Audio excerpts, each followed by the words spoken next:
So నేను ఇప్పుడు పేదర్లోని పాపనాశం అనే గుడికి వెళ్తున్నానండి. ఇది బస్ స్టాండ్ నుంచి 4 కిలోమీటర్ల దూరంలో ఉందంట. సో ఆటో మాట్లాడుకుని వెళ్తున్నాను. 60 రూపీస్ అన్నారు.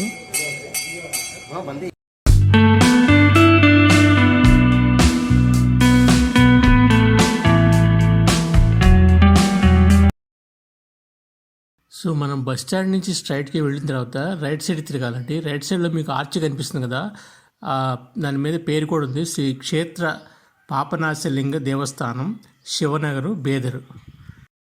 సో ఈ ఆర్చ్లోంచి స్ట్రైట్కి వెళ్తే మనకి ఈ టెంపుల్లోకి వెళ్ళొచ్చండి.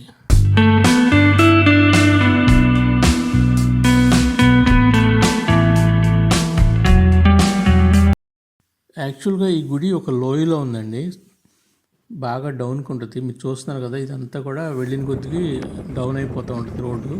ఒక లోయలో కట్టారన్నమాట ఈ గుడి అయితే.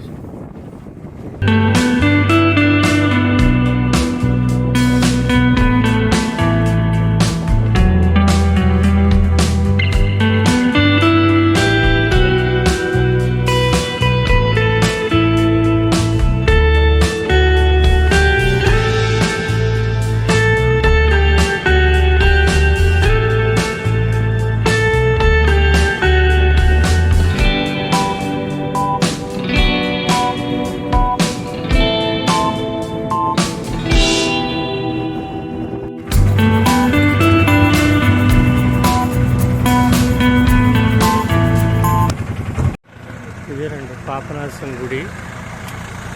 అందరికి వచ్చాము, జనం బాగా ఏం లేదండి. శ్రీ క్షేత్రకోటి పాపనాశలింగ మందిరం. ఈ గుడిని చూడటానికి జనాలు బాగా వస్తారంటండి, కానీ నేను చాలా ఎర్లీ మార్నింగ్ వెళ్ళాను, అప్పటికి అంత జనం లేరు. సో నేను వచ్చేప్పుడు మాత్రం బాగా జనం పెరిగారు.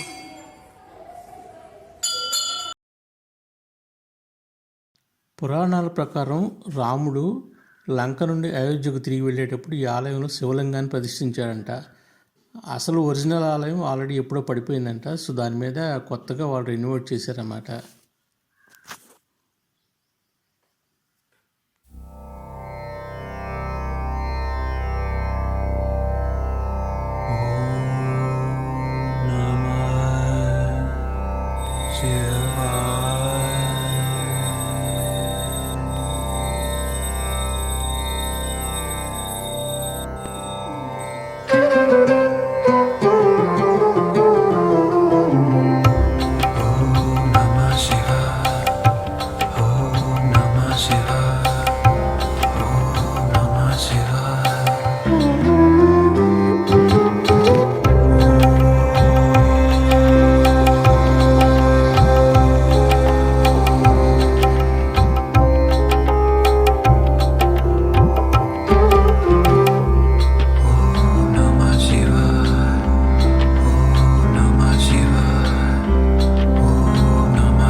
ఇక్కడే లోపల ఏదో టెంపుల్ ఉందండి, భవానీ మాతా మందిర్, శ్రీ నృసింహ సరస్వతి స్వామి అంట.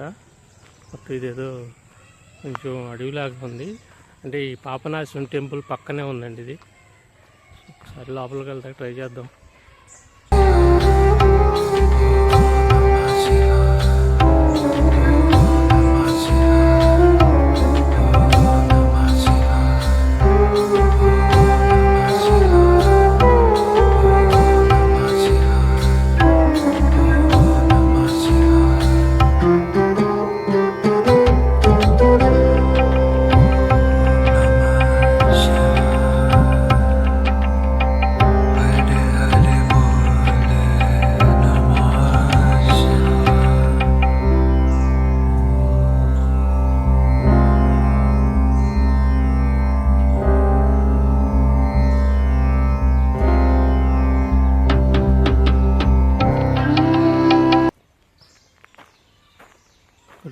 లైట్లు మైకులు అన్నీ పెట్టారు. బట్ ఇక్కడ ఎవరు జనాలు లేరు.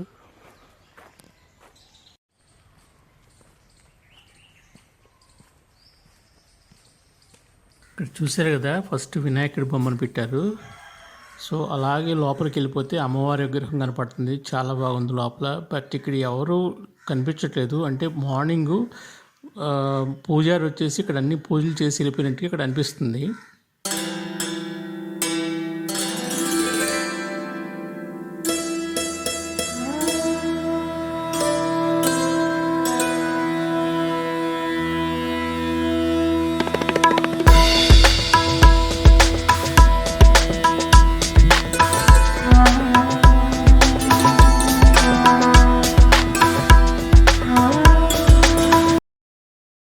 మీరు ఇక్కడ రైట్ సైడ్ కొండ మీద చూస్తే ఒక ఇల్లులా కనిపిస్తుంది కదండి. దాని పేరు కూడా ధ్యాన మందిరం అంట. అక్కడ రాసింది కదా, అందులోంచి ఏవో సౌండ్స్ వినపడుతున్నాయి. అంటే ఎవరో ధ్యానం చేసుకుంటే వినపడే సౌండ్స్ వినపడుతున్నాయి. సో నేనైతే వెళ్ళటానికి సాహసించలేదు. ఎవరో ఒక ఆయన అయితే వచ్చి వెళ్ళి అక్కడ చెవి పెట్టి వింటున్నాడు అన్నమాట.